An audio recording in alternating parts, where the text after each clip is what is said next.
তোমার যা পারফরমেন্স হয়েছে স্টুডিওয়ে ঢুকেই তুমি একবারে যে গান গেয়েছো তা তারিফযোগ্য। Thank you sir. সঙ্গীতের সেরা মঞ্চে আজ হবে স্টুডিও চ্যালেঞ্জ। আজকে আমাদের প্রতিযোগীরা তারা গান গাইবে কিন্তু এই স্টুডিওর মধ্য থেকে।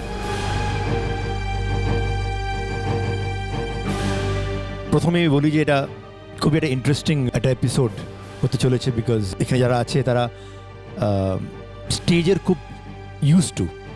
সামবডি লাইক মি আমার জন্য একেবারেই কমফোর্টেবল না অন স্টেজ, বাট এটা হলো আমার জায়গা। Everything that I have learned is from the studio.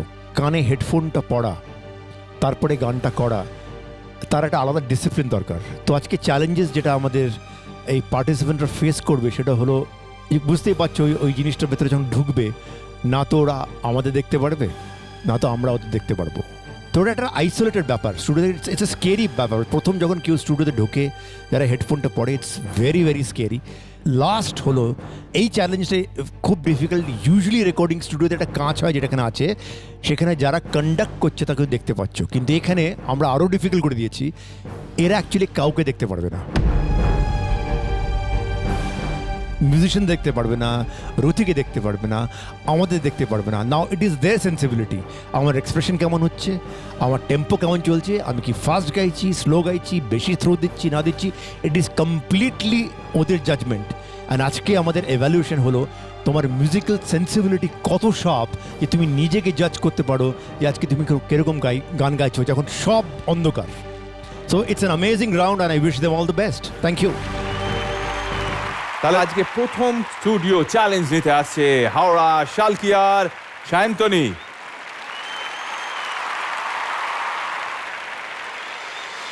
ঠিক আছে, আর এই যে নে হেডফোন পরে নাও, দাও আমাকে মাইকটা দাও, এটা লাগবে না এখন, তো এটাই তোমার সম্বল।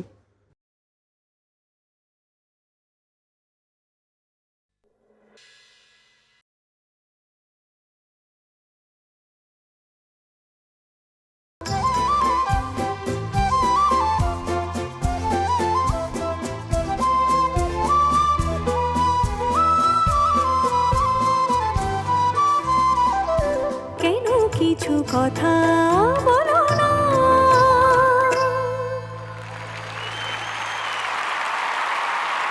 এই যে নতুন একটা পরিবেশে স্টুডিওর মধ্যে দাঁড়িয়ে গাওয়া এই কনসেপ্টটা মাথা থেকে আনার জন্য আমার অন্তরের কৃতজ্ঞতা জি সারেগামাপাকে, যে এইভাবে একটা গান একজন গাইতে পারে। কন্টেস্টেন্ট যারা সবে গাইতে এসছে এই প্ল্যাটফর্মে, তাদের জন্য একটা বিরাট চ্যালেঞ্জ, এবং তুমি খুব সুন্দর হ্যান্ডেল করেছো এটাকে, কারণ তোমার মধ্যে সেই ক্যাপাবিলিটি আছে। Thank you. আর আমার মিউজিশিয়ান ভাইরা তো একদম যেটা বাজালেন যেন আমার রেকর্ডটাই বাজছে। এক নম্বর তো এটা স্টুডিও নয়, এটা স্টুডিওর থেকেও ভয়ঙ্কর কিছু, যেটা শান্তনুদা আগেই বললেন যে এটা আরও ভীতিপ্রদ করে তোলা হয়েছে। দু নম্বর হচ্ছে যে স্টুডিওর বুথে ঢুকে অন্তত 3-4 বার গিয়ে গলাটাকে ওয়ার্ম করে নেওয়া হয়, যাতে ওই পরিস্থিতির সঙ্গে একজন গায়ক বা গায়িকা মানিয়ে নিতে পারে, তারপর তুমি ফাইনাল টেকটা দেবে। তোমার ক্ষেত্রে তো একবারই ফাইনাল টেক হচ্ছে, কাজেই সেটাও কঠিন। কাজেই এই সব জিনিসগুলো ভেবেচিন্তে আমার মনে হলো তোমার যা পারফরমেন্স হয়েছে স্টুডিওয়ে ঢুকেই তুমি একবারে যে গান গেয়েছো তা তারিফযোগ্য। Thank you sir.